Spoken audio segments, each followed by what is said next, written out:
अस्सलाम वालेकुम, मैं हूं शाहजेब खानजादा। इमरान खान और बुशरा बीबी के खिलाफ इद्दत में निकाह के केस की समाअत आज सुबह शुरू हुई थी और अब से कुछ देर पहले तक जारी रही है। 11 घंटे तक जारी रही है। सुबह 10 बजे शुरू हुई और 9 बजे जाकर ख़त्म हुई है और दौरान समाअत इमरान खान और बुशरा बीबी का खावर मानिका से झगड़ा हो गया है। इमरान खान ने जज कुदरतुल्लाह से कहा कि मैं और बुशरा बीबी कुरान पाक पर हल्फ लेने को तैयार हैं। खावर मानिका भी हल्फ लें। बुशरा बीबी को निकाह के दिन देखा, कुरान पाक उठाने को तैयार हूँ। इस पर खावर मानिका ने इमरान खान को मुखातिब करते हुए कहा कि तुम झूठ बोल रहे हो, खुदा से डरो, तुमने मेरा घर बर्बाद किया।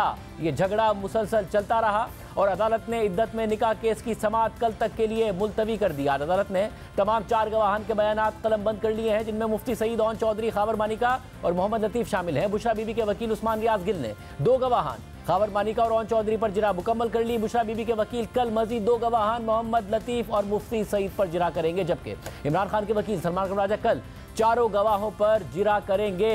आज सारा दिन 11 घंटे तक इस समाअत को कवर किया है जियो न्यूज़ के नुमाइंदे शब्बीर डार ने, जो इस वक्त हमारे साथ मौजूद है। शब्बीर डार, ये क्या मामला हुआ है कि झगड़ा हो गया इमरान खान साहब का और खावर मानिका साहब का? जब समाअत शुरू हुई इद्दत में निकाह केस की जो बानी पीटीआई और बुशरा बीबी के खिलाफ है, उस पर जब खावर मानिका अपना बयान कलमबंद करवाने आए, उसके बाद जो है खावर मानिका के बयान पर जब जिरा शुरू की बानी पीटीआई और बुशरा बीबी के वकला ने, उस दौरान बानी पीटीआई रोस्टम पर आए और उन्होंने अदालत को बताया कि खावर मानिका जो कह रहा है, जो इल्जामात इसने मुझ पर लगाए हैं, जिसमें नाजायज ताल्लुकात का भी इल्जाम है, ये झूठ है और मैं इस पर हल्फ लेने के लिए तैयार हूं। बुशरा बीबी भी हल्फ लेने के लिए तैयार है और खावर मानिका से भी हल्फ लिया जाए। जिस पर खावर मानिका ने इमरान खान को कहा कि आप झूठ बोल रहे हो, आपने मेरा घर खराब कर, बच्चे मुतासर हो, मुझे बदनाम किया है, कहीं का नहीं छोड़ा है। जिस पर बानी पीटीआई ने शटअप गाल दी खावर मानिका कि तुम चुप करो, मैं तुमसे बात नहीं कर रहा हूं, मैं अदालत से बात कर रहा हूं। अदालत ने फिर बानी पीटीआई को कहा कि आप जो ऑफर कर रहे हैं हल्फ लेने की, कुरान पाक मंगवाया जाएगा, लेकिन उसके बाद जो है आपका जिरा का हक जो है खत्म हो जाएगा, उसके बाद हम अदालती कार्रवाई जो है अपनी समत में आगे बढ़ाएंगे। जिस पर बानी पीटीआई ने कहा जी बिल्कुल मैं हल्फ लेने के लिए तैयार हूं और बुशरा बीबी भी हल्फ लेगी, लेकिन खावर मानिका से भी हल्फ लिया जाए। जिस पर सीनियर सिविल जज कुदरतुल्लाह नियाजी ने बानी पीटीआई को कहा कि आपकी जो हल्फ की ऑफर है वो खावर मानिका के लिए है, लिहाजा हल्फ जो है खावर मानिका लेंगे, आपका हल्फ नहीं बनता है। जिसके बाद जो है बानी पीटीआई को अपने वकला ने समझाया कि इसके बाद हमारा जिरा का हक खत्म हो जाएगा, हम जिरा नहीं करेंगे। उसके बाद उनकी मशावरत के बाद उन्होंने दोबारा जज साहब को बताया कि हम जिरा करने के लिए तैयार हैं और हम हल्फ भी देंगे। उस पर अदालत ने जो है एक ऑर्डर लिखवाया और उस ऑर्डर में लिखवाया गया कि बानी पीटीआई ने खावर मानिका को हल्फ की ऑफर की है और ये हल्फ पर लिया जाएगा। और इस ऑर्डर पर जो है वकला ने जो है दलाइल दिए कि ये ऑर्डर जो है इस अदालती कार्रवाई का हिस्सा ना बनाया जाए। जिस पर जज ने कहा कि नहीं, ये आपने कहा है हल्फ लेने का और ये अब रिकॉर्ड का हिस्सा बन जाएगा। उसके बाद जब जिरा शुरू हुई जो खावर मानिका के बयान पर, और उस्मान बुशरा बीबी के वकील हैं, उन्होंने जब खावर मानिका से जिरा शुरू की, उस दौरान उसने है खावर मानिका से पूछा। उस पर खावर मानिका बड़े मुश्तिल हुए, उन्होंने कहा कि आप ऐसे सवालात क्यों कर रहे हैं, ये सवाल बनता ही नहीं, ये रेलेवेंट ही नहीं है। जिस पर जो है उस्मान गिल जो है वो भी गुस्सा हो गए और खावर मानिका भी गुस्सा हो गए। उसके बाद उस्मान गिल ने मुक्का मारने की कोशिश की खावर मानिका को, लेकिन वो मुक्का उनको नहीं लगा और बीच में सलमान सफदर और दीगर वकला भी आए और बीच बचाव किया। इस दौरान बानी पीटीआई और बुशरा बीबी दोबारा उठकर आए और उन्होंने भी जो है बुशरा बीबी ने अदालत को बताया कि ये झूठ बोल रहा है और इस पर अल्लाह की लानत है, अजाब है। बहुत सी बातें उन्होंने की। इमरान खान ने भी अदालत को बताया कि ये झूठ बोल रहा है। जिस पर जो है दोबारा जो है खावर मानिका इमरान खान की तरफ मुड़े और उनको कहा कि तुम झूठ बोल रहे हो, तुमने मेरे साथ जो किया है, ये सब कुछ जो अब तुम्हारे साथ हो रहा है, ये अल्लाह की तरफ से तुम्हारा सॉफ्टवेयर अपडेट हो रहा है, तुमने मेरे ऊपर इल्जाम लगाया था कि मेरा सॉफ्टवेयर अपडेट किया है, अब अल्लाह की तरफ से तुम्हारा सॉफ्टवेयर अपडेट हो रहा है। इस पर काफी देर जो है गुफ्तगू चलती रही और उसके बाद जो है जज कुदरतुल्लाह ने बानी पीटीआई से भी कहा और उनके वकला से भी कहा कि आप ये अदालत है और कमरा अदालत में अदालत का डेकोरम का ख्याल रखें, लिहाजा एक दूसरे से इज्जत से पेश आए। उसके बाद जब दोबारा शुरू हुई जिरा खावर मानिका के बयान पर, उसके बाद भी बीच तल कलामी हुई और जो बानी पीटीआई के वकला है उन्होंने दोबारा कुछ ऐसे सवालात किए जो खावर मानिका के हिसाब से रेलेवेंट नहीं बनते थे। उस पर प्रोसिक्यूशन के जो वकील है रिजवान अब्बासी, उन्होंने भी एतराज़ात किए कि ये सवालात रेलेवेंट नहीं है, लिहाजा ये ना किए जाएं। और उसके बाद जो है खावर मानिका का जब बयान खत्म हुआ और उसके बाद जब जिरा खत्म हुई, उसके बाद जब खावर मानिका कमरा अदालत से बाहर गए और एक वक्फा, फिर खावर मानिका ने फिर जो है मीडिया से जो सहाफ़ी वहाँ पे थे उनसे बात की और उन्होंने यही बताया कि बुशरा बीबी जो है वो मेरे साथ 28 साल निकाह में मेरी रही और उस दौरान उन्होंने जो है इस तरह की कोई बात नहीं। लेकिन 2015 से जब इमरान खान हमारे घर आना शुरू हो गए, उसके बाद हमारे घर के हालात ख़राब हो गए और मेरे बच्चे मुतासर हो गए, मेरी पूरी फैमिली जो है वो ख़ानदान जो है वो मुतासर हुआ। और ये सारी गुफ्तगू उन्होंने कमरा अदालत के बाहर की और उसके बाद जो है मुफ्ती सईद जो दूसरे गवाह हैं जिन्होंने ये निकाह पढ़ाया था उनका बयान हुआ। और इसी तरह ओन चौधरी का जब बयान शुरू हुआ उस दौरान उस्मान गिल ने दोबारा जो है इर्रेलेवेंट सवाल शुरू कर दिए और ओन चौधरी ने उस्मान गिल को, जो बानी पीटीआई बुशरा बीबी के वकील है, ओन चौधरी ने उस्मान गिल को बाकायदा वार्न किया कि मैं खावर मानिका नहीं हूं, मेरे साथ तमीज से पेश आओ और मैं उस तरह कहीं मैं अगर तुमसे आप करके बात कर रहा हूं तो मैं भी आप करके बात करनी चाहिए, लिहाजा मैं ये बर्दाश्त नहीं करूंगा। उसके बाद अदालत ने इंटरवेंशन की और दोनों से कहा कि आप खामोश हो जाएं, इज्जत से पेश आए एक दूसरे के साथ, ये अदालत है, ये कोई जलसागाह नहीं है। उसके बाद जो है उस्मान गिल थोड़ा सा कूल डाउन हुए और उसके बाद जो है ओन चौधरी का जो है बयान उस पर जिरा की गई। बहुत शुक्रिया। आपको आज दिखाते हैं कि किस तरीके से पॉलिटिकल एक्टिविटीज़ जारी हैं, जलसे जारी हैं, सियासी माहौल इस वक्त मुल्क में गर्म हो गया। आम इंतखाबात में पूरा एक हफ्ता रह गया है। अगली जुमेरात को आज ही के दिन पोलिंग डे होगा। मुल्क भर में इंतखाबी गहमा गहमी उरूज पर पहुंच गई है। तमाम सियासी जमातें मुख्तलिफ शहरों में सियासी सरगर्मियां जारी रखे हुए हैं। नवाज शरीफ खुद नून लीग की इंतखाबी मुहिम की क़यादत कर रहे हैं। शहबाज शरीफ भी इंतखाबी मुहिम चला रहे हैं, जबकि मरियम नवाज भी मुख्तलिफ शहरों में जलसे कर रही हैं। बिलावल भुट्टो ज़रदारी ने तमाम सियासी जमातों से पहले पीपल्स पार्टी की इंतखाबी मुहिम शुरू की और मुसलसल जलसे कर रहे हैं। आसिफ अली जरदारी और आसफा भुट्टो जरदारी भी मैदान में हैं। इसके अलावा MQM, JUI, IPP, Jamaat Islami और ANP समेत तमाम सियासी जमातें इंतखाबी मुहिम चला रही हैं। मुल्क में इंतखाबी माहौल बन चुका है। आज नवाज शरीफ ने सवात में, जबकि बिलावल भुट्टो जरदारी ने खुशदार में जलसे से खिताब किया। लेकिन खैबर पख्तूनख्वा और बलूचिस्तान में सिक्योरिटी की खराब सूरत हाल पर आज ही इलेक्शन कमीशन में एक इजलास भी हुआ है, जिसमें यह फैसला किया गया है और वाज़ेह किया गया है कि इंतखाबात 8 फरवरी को ही होंगे। चीफ इलेक्शन कमिश्नर की ज़ेर सदारत इजलास में निगरान वज़ीर दाखिला, सेक्रेटरी दाखिला खैबर पख्तूनख्वा और बलूचिस्तान के चीफ सेक्रेटरीज और IGs के अलावा हसास इदारों के हुकाम भी शरीक हुए। ज़राए के मुताबिक इजलास में इलेक्शन कमीशन को अमन व अमान की सूरत हाल पर ब्रीफिंग दी गई, जिसके बाद जारी होने वाले एलामिये में कहा गया है कि खैबर पख्तूनख्वा और बलूचिस्तान में अमन व अमान की सूरत हाल पर इलेक्शन कमीशन का इजलास हुआ, जिसमें ब्रीफिंग के दौरान बताया गया कि सूबाई इंतजामिया और सिक्योरिटी इदारे मुकम्मल अलर्ट हैं और दहशतगर्दी का मुकाबला करने के लिए तैयार हैं। कानून नाफिज करने वाले इदारों को तमाम तर वसाइल फराहम कर दिए गए हैं। इजलास में फैसला किया गया कि इंतखाबी अमल में रुकावट डालने वालों से आहनी हाथों से निपटा जाएगा। एलामिया के मुताबिक इजलास में chief election commissioner Sikandar Sultan Raja ने कहा कि दहशतगर्दी और सिक्योरिटी चैलेंजेस के बावजूद इलेक्शन का अमल नहीं रुकेगा। इलेक्शन वक्त पर होंगे, किसी को वहम या गुमान नहीं होना चाहिए। दहशतगर्दी इंतखाबी अमल की सबसे बड़ी दुश्मन है। इंतखाबात में रखना डालने वाले अनासिर से पाक फौज की मदद से सख्ती से निपटेंगे। अमन व अमान खराब करने वालों से नरमी नहीं बरती जाएगी। 8 फरवरी के इंतखाबात वक्त पर होंगे। सिक्योरिटी चैलेंजेस मौजूद हैं, ताहम इलेक्शन कमीशन पूरी तरह तैयार है। आम इंतखाबात के पुरअमन इनेकाद के लिए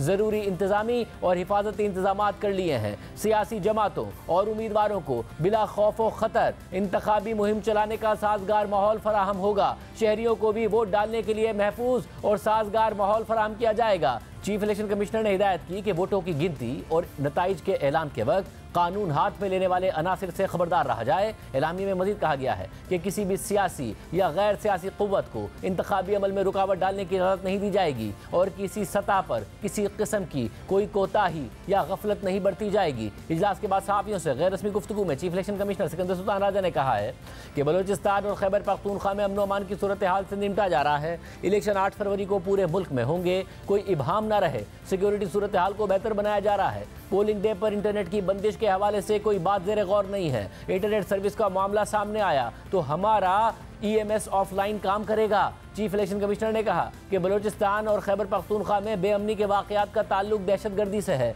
आज के इजलास में सिक्योरिटी इंतजामात का तफसीली जायजा लिया गया और बलूचिस्तान और खैबर पख्तूनख्वा में अमन अमान और इलेक्शन की तैयारियों पर ब्रीफिंग दी गई, जबकि उम्मीदवारों, वोटर्स और इंतखाबी दफातर की सिक्योरिटी पर भी ब्रीफिंग दी गई। इजलास के बाद दिगरा वज़ीर दाखिला गौहर एजाज ने भी कहा कि इलेक्शन 8 फरवरी को ही हैं, इस पर किसी को इबहम नहीं होना चाहिए। कुछ लोग कह रहे थे कि शायद इलेक्शन थोड़े से डिले हो जाएं या मुलतवी हो जाएं, इसमें को है और इंशाअल्लाह ताला 8 फरवरी का इलेक्शन जो है वो उसके बारे में किसी के जहन में कोई डाउट ना होना चाहिए और इसको जो है हर सूरत में चीफ इलेक्शन कमीशन और केयर गवर्नमेंट जो है इसको इंश्योर कराएगी।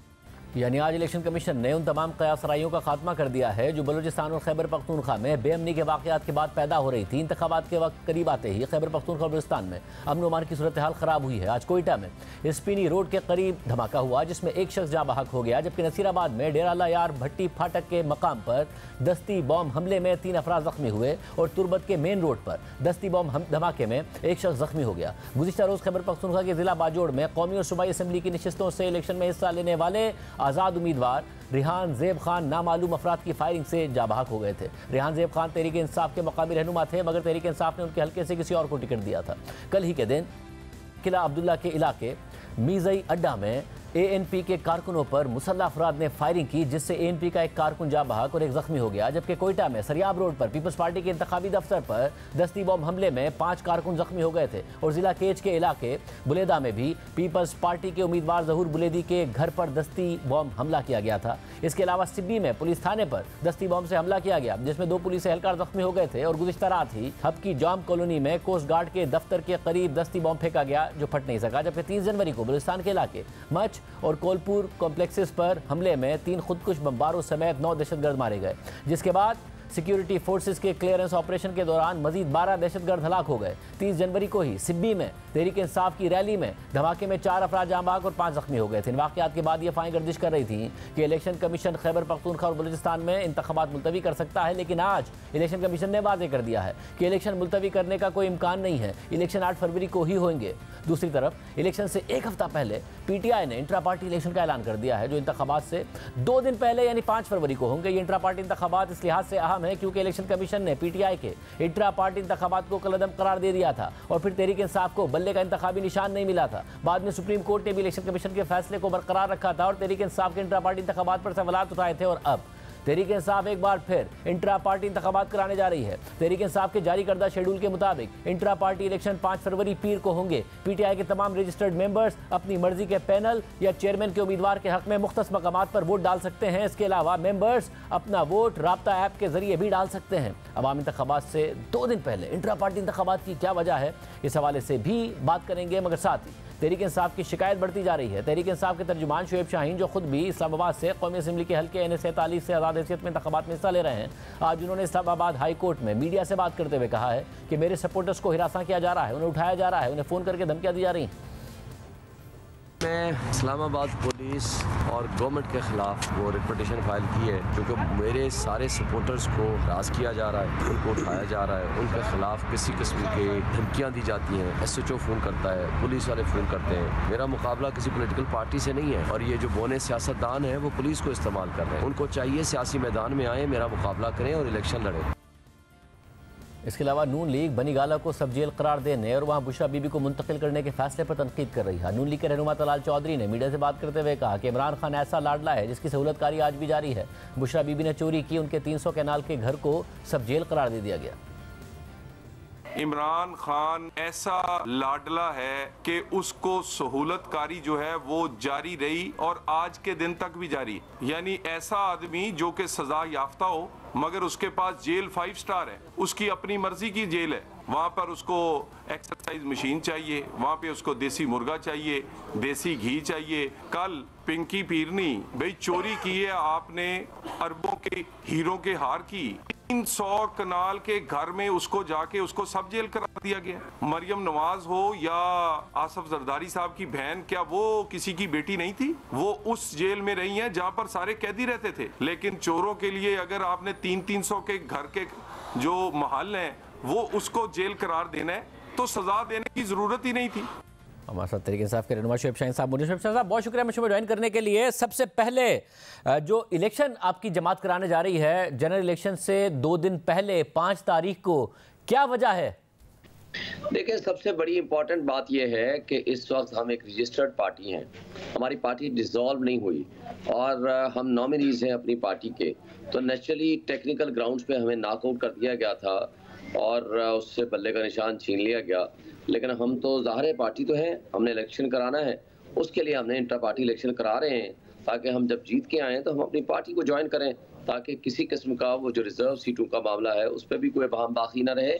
और उसके अलावा भी हम लीगल ये बड़ी अहम बात है। आपने कह रहे कि जो सवाल पैदा हो रहा था कि जी पार्टी क्योंकि आज़ाद जीत के आएगी तो उसको जो रिजर्व सीटें वो नहीं मिल पाएंगी। अब आप कह रहे हैं पार्टी 5 तारीख को इलेक्शन कराएगी, इलेक्शन कमीशन से कहेगी सिंबल दें, सिंबल मिलने के बाद जितने आज़ाद जीत कर आएंगे वो आप कह रहे हैं आपने कॉन्स्टिट्यूशनली और लीगली देख लिया है कि वो आपकी पार्टी ज्वाइन करेंगे और रिजर्व सीटें भी आपको मिलेगी।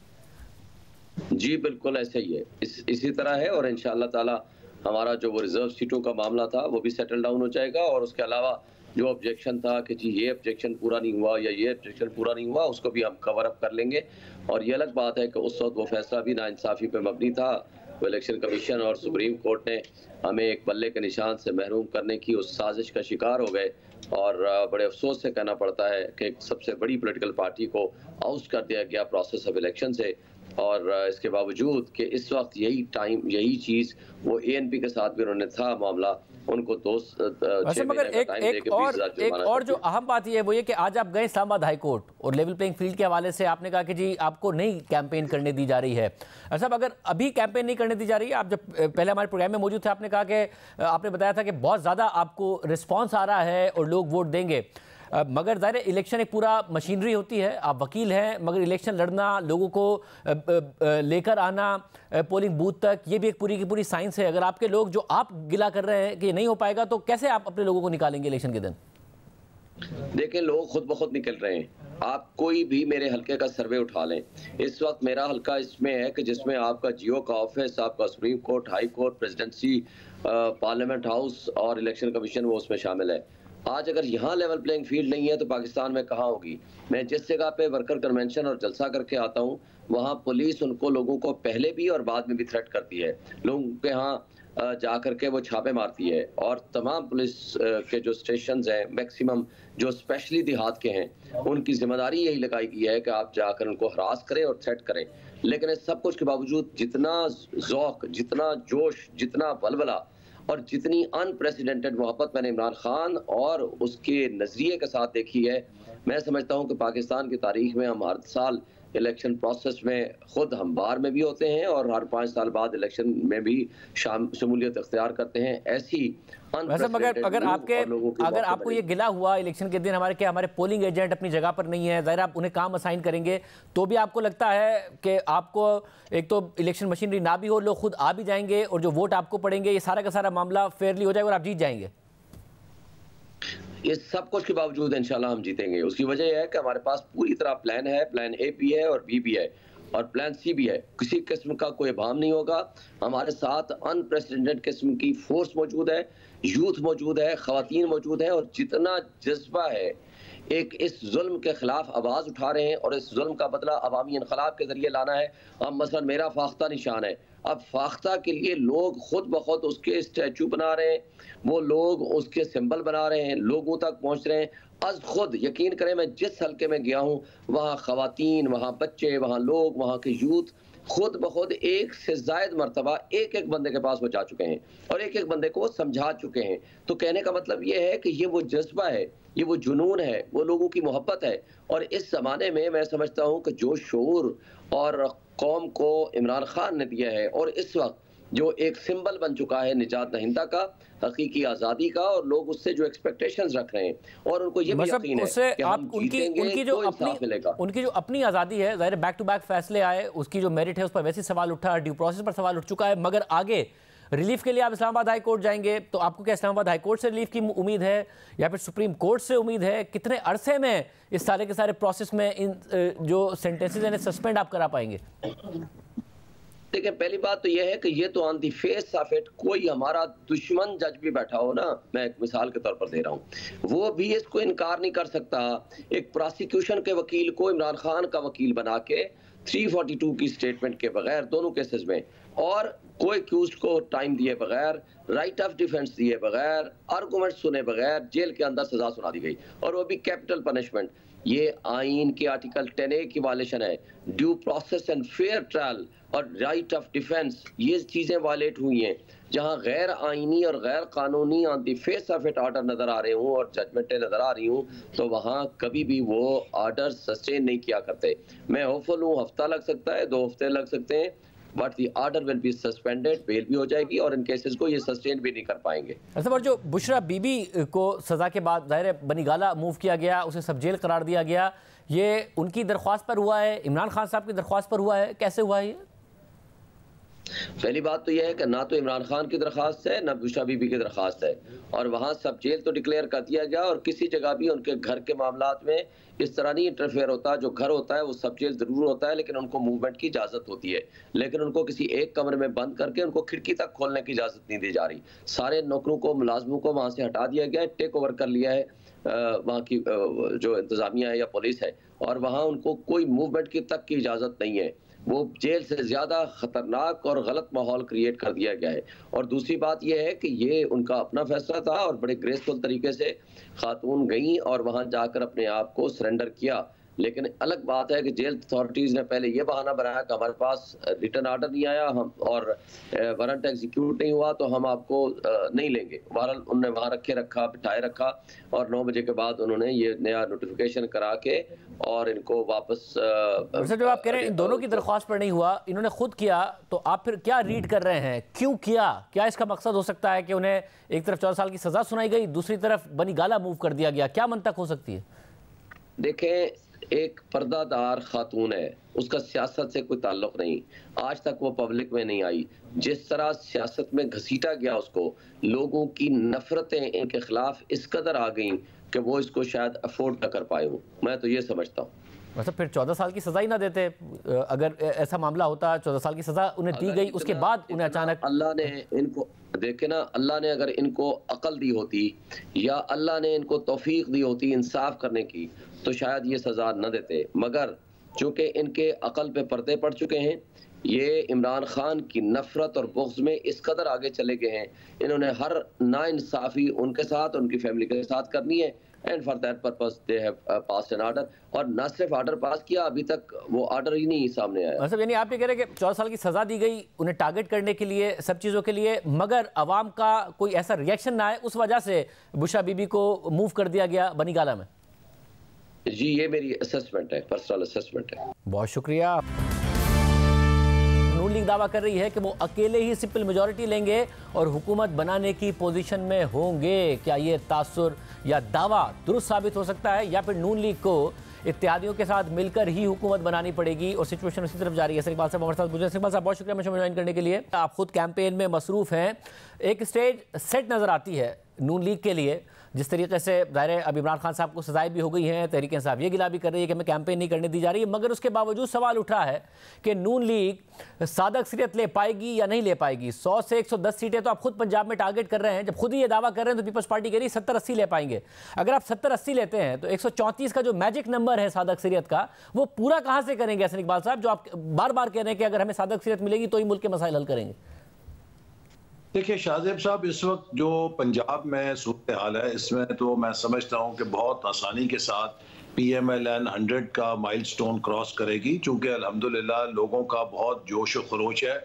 आपने कल भी देखा कि जफरवाल में जो हमारा जलसा हुआ वो एक तारीखी जलसा था, उसने तमाम रिकॉर्ड तोड़े। और इसी तरह जहाँ पर भी हमारी क़यादत जा रही है, बहुत आज स्वात के अंदर देखिए कितना शानदार जलसा हुआ। तो आप देखेंगे कि 8 फरवरी को लोग आप समझ चुके हैं कि इस मुल्क की स्टेबिलिटी के लिए, इस मुल्क को अमन और इस्तेकाम के रास्ते पर डालने के लिए और इस मुल्क को जोड़ने के लिए सबसे बड़ी बात यह है, अगर कोई क़यादत है तो वो नवाज शरीफ साहब की है, और अगर कोई जमात है तो पाकिस्तान मुस्लिम लीग नून है। इसके अलावा मैं आपको ये भी अर्ज करूं कि देखिए हमने तमाम सूबों के अंदर अपने इत्तेहादियों के साथ भी एडजस्टमेंट्स किए हैं, उनकी ताकत भी हमारी ताकत होगी। जैसे मिसाल के तौर पे कराची में MQM के साथ हमारी एडजस्टमेंट है, सिंध में GDA के साथ है, JUI के साथ है, KP में JUI के साथ है, बलूचिस्तान के अंदर जो वहाँ की मुकामी जमातें हैं उनके साथ भी हमारी एडजस्टमेंट है। तो ये पूरी जो कोalition है, इंशाल्लाह इसके पास बहुत एक आसानी के साथ मेजॉरिटी होगी। और तो आप यानी कि कोलिशन गवर्नमेंट की बात कर रहे हैं ना, आप एक सिंपल मेजॉरिटी नून लीग नहीं लेने जा रही है, आप ये बात तस्लीम कर रहे हो। जो कोलिशन गवर्नमेंट होगी वो फिर उसको कॉम्प्रोमाइज भी बहुत सारे करने पड़ेंगे। आपने वो बीच में वो किया, मैं ये बात वाजे करने लगा था कि ये coalition with PMLN as the majority party, और ये हमारे पास मेजॉरिटी होगी, लेकिन उससे बियॉन्ड हमारे जो हलीफ जमातें हैं, जो हमारे कोलिशन पार्टनर्स हैं, उनकी इजाफी सीटें होंगी। तो ये एक बहुत कंफर्टेबल पोजीशन में हुकूमत होगी कि जो मुल्क के मसाइल को हल कर सके। और जो आपने सिक्योरिटी की सूरत हाल को चैलेंजेस का दरपेश हैं, उनकी निशानदेही की, मैं समझता हूँ कि हमें ये चीज़ समझनी चाहिए कि पाकिस्तान के दुश्मन चाहते हैं कि पाकिस्तान में इलेक्शनों को किसी तरह सेबोटाज किया जाए, क्योंकि उनका ख्याल है कि अगर इलेक्शन नहीं होंगे या इलेक्शन को तूल मिलेगी तो उससे पाकिस्तान बेयकीनी के गर्दाब में रहेगा। और अगर हमने मुल्क के माशी मसाइल हल करने हैं तो हमें फ़ौरन से पेशतर एक मुंतखब हुकूमत चाहिए जो कल को IMF के साथ भी डील कर सके, पाकिस्तान के दोस्त ममालिक से भी बातचीत कर सके, और सबसे बढ़कर ये कि डोमेस्टिकली दाखिली तौर पे वो तमाम इश्यूज एड्रेस करे कि जो पिछले आज इलेक्शन कमीशन ने वाजे कर दिया है कि इंतखाबात 8 फरवरी को ही होने जा रहे हैं। कोई इम्कान नहीं है इस बात का कि इंतखाबात को डिले किया जाएगा, लॉ एंड ऑर्डर की सिचुएशन से निपटा जाएगा। ये बिल्कुल एक वाजे आज एलामिया इलेक्शन कमीशन ऑफ पाकिस्तान का आ गया। तो इलेक्शन तो 8 फरवरी को होने जा रहे हैं, बट मैं मैच के ऊपर मैं मैच के ऊपर दोबारा आता हूं। आप जब कहते हैं कि हम मेजॉरिटी में ही होंगे मगर कोलिशन के साथ मिलेंगे, ये जब 100-110 आप खुद ही टारगेट कर रहे हो, अगर 5-10 सीटें भी इधर उधर हो गई आपकी और आप 95-90 आते हैं, और मैं अजम्पशन पे बात हो रही है, तो आप पूरी कहां से करेंगे बाकी अपने लिए ही सिर्फ और सिर्फ जो बाकी की 38-39 सीटें हैं, दूसरे सूबों में कहां से आप ले पाएंगे? सिंध में आपकी नहीं प्रेजेंस नजर आ रही, खैबर पख्तूनख्वा में PTI का दावा है कि वो आज़ाद उम्मीदवारों के साथ भी बहुत पॉपुलर है, वो तो मौलाना फजल रहमान को बड़ा चैलेंज देने की बात कर रहे हैं। कराची में पीपल्स पार्टी कह रही है कि अगर आपने MQM से किया होगा इत्तेहाद कि हम 13-14 सीटें लेंगे, तो MQM को यहाँ चैलेंज नजर आ रहा है। तो आपके इत्तेहादी भी इस वक्त चैलेंज पोजिशन में है और आपको भी चैलेंज है सादा अक्सरियत के लिए। नहीं, देखिए इस वक्त पाकिस्तान मुस्लिम लीग नून बलूचिस्तान के अंदर काफ़ी नशिस्तों पर इलेक्शन लड़ी और वो विनिंग नशिस्तें हैं। इसी तरह KP के अंदर जो हज़ारा डिवीज़न है, मानसेरा है, इसी तरह स्वात में आज आपने देखा कितना शानदार जलसा हुआ, और हम तो वहाँ पर पहले 2018 में भी इन जगहों पे सीटें जीत चुके हैं। और इसी तरह पेशावर में, नौशहरा में और कई जगहों पे हमारे उम्मीदवार सवाबी में खड़े हैं जिनकी अच्छी पोजीशन है, और इंशाल्लाह हम खैबर पख्तूनख्वा से भी एक अच्छी खासी तादाद में नशिस्तें लेंगे। और पंजाब में तो मुझे उम्मीद है कि जो हमारा एस्टीमेट है ये कोई बहुत मोहतात हमने लगाया है, हम इंशाल्लाह उसको सरपास करेंगे। इस वक्त पंजाब के अवाम में बहुत यकसुई है, और जिस तरह का हमें रिस्पांस मिल रहा है, मैं समझता हूं कि मैं तो बड़ा पुरुमीद हूं कि हम 110 के करीब पहुंच जाएंगे इंशाल्लाह। वो अब कराने जा रहे हैं 5 फरवरी को इलेक्शन। ये जो एक तासुर था कि आज़ाद उम्मीदवार पता नहीं कहां जाएंगे, किस जमात में जाएंगे, उस तासुर को एड्रेस करने के लिए तो आज़ाद उम्मीदवार आपके लिए क्यों चैलेंज नहीं बन जाएंगे? जी देखिए, आज़ाद उम्मीदवार जो आएंगे वो हम देखेंगे कि उनका क्या फैसला होगा, लेकिन असल बात तो यह है कि आपने देख लिया कि जो PTI के अंदर लोग थे उनके अंदर कितनी कोहिजन थी।